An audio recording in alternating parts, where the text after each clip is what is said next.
नमस्कार दोस्तों, मैं हूं इंस्पेक्टर सुबोध और आप देख रहे हैं द लीगल लैब चैनल। दोस्तों, आज हम बात करेंगे चोरी की, जो भारतीय दंड संहिता यानी आईपीसी से संबंधित है, जिसके संबंध में आईपीसी के अध्याय 17 में चर्चा की गई। दोस्तों, चोरी की परिभाषा आईपीसी की धारा 378 में दी गई है। वैसे तो आम भाषा में किसी की इजाज़त के बगैर उसका कोई सामान उसकी नज़र के पीछे से ले लेना चोरी कहलाता है, लेकिन कानून की भाषा में चोरी क्या है?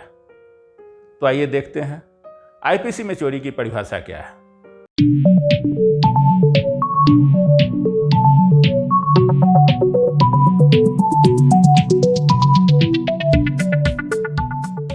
चोरी जो कोई किसी व्यक्ति के कब्जे में से उस व्यक्ति की सम्मति के बिना कोई जंगम संपत्ति बेईमानी से ले लेने के आशय रखते हुए वह संपत्ति ऐसे लेने के लिए हटाता है, वह चोरी करता है, यह कहा जाता है। दोस्तों, आईपीसी में चोरी की यही परिभाषा दी गई है। आपने आईपीसी में दी गई चोरी की परिभाषा को देखा। इस परिभाषा को देखने से चोरी के 5 तत्व उभर कर सामने आते हैं। किसी संपत्ति की चोरी तभी कहा जाएगा जब इन 5 तत्वों का उसमें समावेश हो। इन 5 तत्वों में से यदि कोई एक तत्व भी मिस करता है तो वह घटना कोई अन्य अपराध तो हो सकता है, पर चोरी नहीं कही जाएगी। तो आइए देखते हैं चोरी के 5 तत्व कौन कौन से हैं। चोरी के 5 तत्वों में जो पहला तत्व है वह है संपत्ति पर किसी व्यक्ति का आधिपत्य या कब्जा होना। जिस संपत्ति की चोरी हुई है उस संपत्ति पर किसी व्यक्ति का कब्जा होना आवश्यक है। यदि संपत्ति पर किसी व्यक्ति का कब्जा या आधिपत्य नहीं है तो उस संपत्ति को चोरी नहीं कही जा सकती या उस संपत्ति का चोरी नहीं हो सकता। कोई अन्य अपराध हो सकता है। यहाँ ध्यान देने की बात यह है कि संपत्ति पर कब्जा शब्द का इस्तेमाल किया गया है, न कि संपत्ति के मालिक शब्द का। चोरी का दूसरा जो आवश्यक तत्व है वह है सम्मति का अभाव होना। किसी वस्तु की चोरी तभी कही जाएगी जब किसी व्यक्ति के कब्जे से संपत्ति चोरी हुई है, उसके द्वारा उस संपत्ति को लेने के लिए किसी तरह की सम्मति नहीं दी गई हो।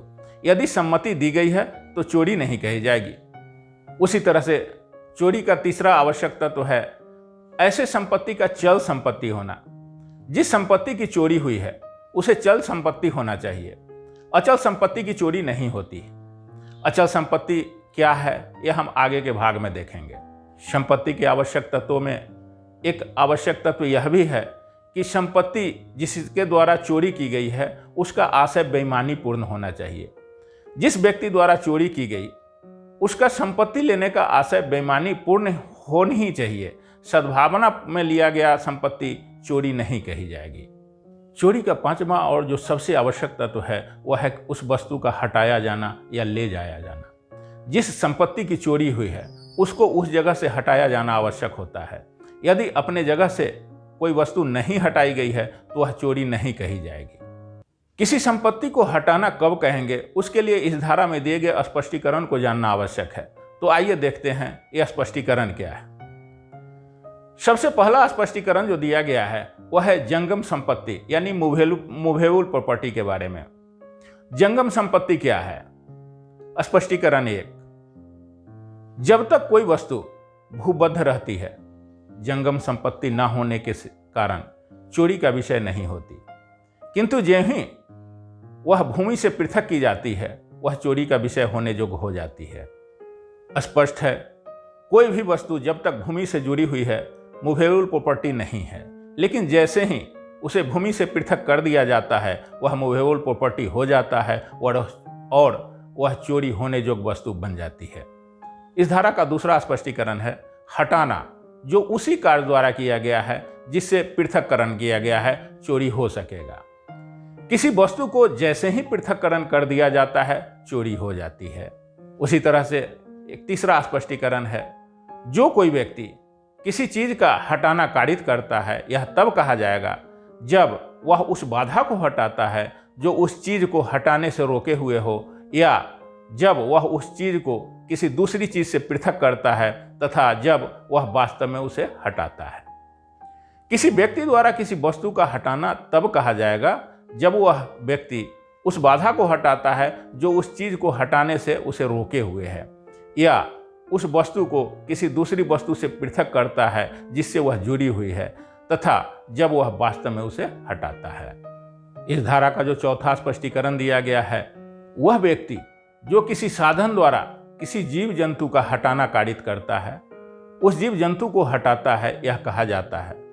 और यह कहा जाता है कि वह ऐसी हर एक चीज को हटाता है जो इस प्रकार उत्पन्न की गई गति के परिणाम स्वरूप उस जीव जंतु द्वारा हटाई जाती है। मान लीजिए किसी व्यक्ति का कोई कुत्ता है, उसे बिस्किट का लालच देकर कोई व्यक्ति बेईमानी की नीयत से अपने पीछे लिए जा रहा है। जैसे ही वो कुत्ता किसी व्यक्ति के पीछे चलता है, उसे हटाना कहा जाएगा और इस प्रकार वह व्यक्ति चोरी करता है।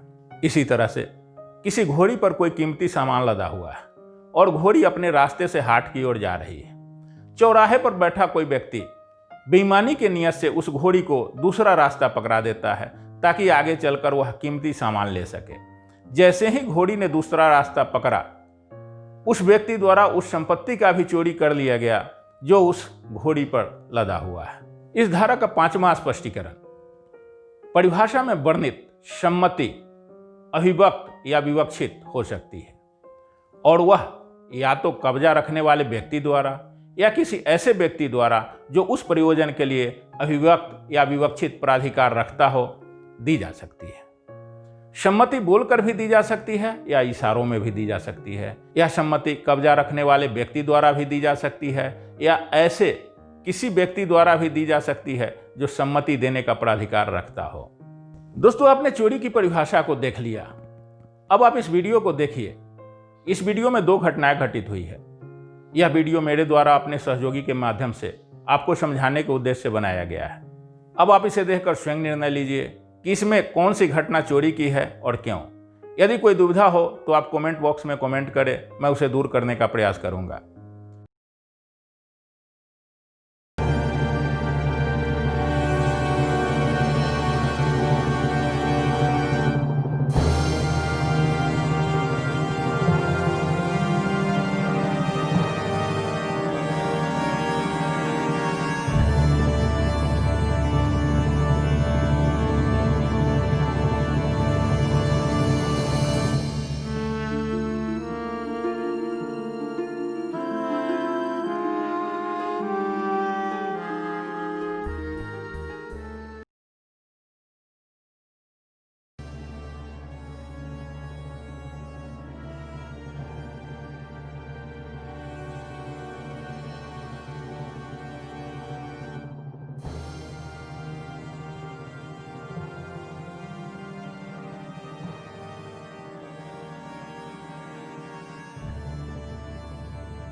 दोस्तों, मैं समझता हूं आपने चोरी की परिभाषा को भली भांति समझ ली है।